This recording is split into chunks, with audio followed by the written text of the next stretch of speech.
ጤና ይስጥልኝ። ያው እንግዲህ የካቲት ወር ለደረጃ ሀሌታ ውሃ ግብር ከፋዮች በየሩብ ዓመቱ የሚከፈለው 25% ቅድመ ግብር የሚከፈልበት ጊዜ ነውና በተደጋጋሚ በዚህ ጉዳይ ላይ ቪዲዮ መስራት አስፈላጊ ሆኗል። ከዚህ ጋር ተያይዞ እንግዲህ ከአሁን ቀደም በሰራሁት ቪዲዮ ላይ 2017 የከፈላችሁትን ግብር 25%ቱን አሁን የካቲት ላይ ትከፍላላችሁ። ይህ በሚሆንበት ጊዜ 2017 ላይ የከፈላችሁት ግብር ዊዝወልድ የተደረጋችሁት ካለ እሱ ይደመራል ብዬ ቪዲዮ ሰርቼ ነበር። ምናልባት ይሄ ቪዲዮ ረዘም ሊል ይችላል፣ ነገር ግን ጠቃሚ ጉዳይ ስላለው መጨረሻውን ተከታተሉ። እንግዲህ ዊዝወልዲንግ የተደረገው ይደመራል ስንል ይህንን ጉዳይ በምሳሌ እንመልከተው። ለምሳሌ 2017 አንድ ግብር ከፋይ 100 ሺህ ብር ነው ግብር የከፈለው እንበል።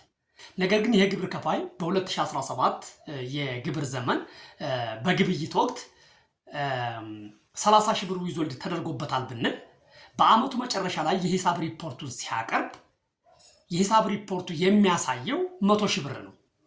ሰው ለገቢዎች 100 ሺህ ብር አይከፍልም። ምክንያቱም ቀደም ብሎ 30 ሺህ ብር ዊዝወልድ ስለተደረገ ለገቢዎች የሚከፍለው ስንት ነው? 70 ሺህ ብር ነው ማለት ነው። 70 ሺህ ብር ነው ቀደም ብሎ 30 ሺህ ብር ዊዝወልድ ተደርጎበታል። በአጠቃላይ 100 ሺህ ብር ነው። ስለዚህ አሁን የካቲት ላይ ለምትከፍሉት ቅድመ ግብር 25% የሚሆነው ስንት ነው ማለት ነው? 70 ሺህ ብሩ ሳይሆን 30 ሺህ ብሩ ተደምሮ 100 ሺህ ብሩ ነው። ስለዚህ የካቲት ላይ 100 ሺህ ብር ሲባዛ በ25% ስንት ይሆናል ማለት ነው?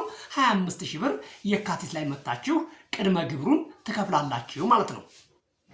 ነገር ግን ከሐምሌ 1 2017 እስከ መስከረም 2018 ላይ ደግሞ ዊዝወልድ ተደርጋችሁ ከሆነ ለምሳሌ 15 ሺህ ብር ዊዝወልድ ተደርጋችሁ ቢሆን አሁን 25 ሺህ ብር ስትከፍሉ ሙሉ 25 ሺህ ብር ለመንግስት አትከፍሉም።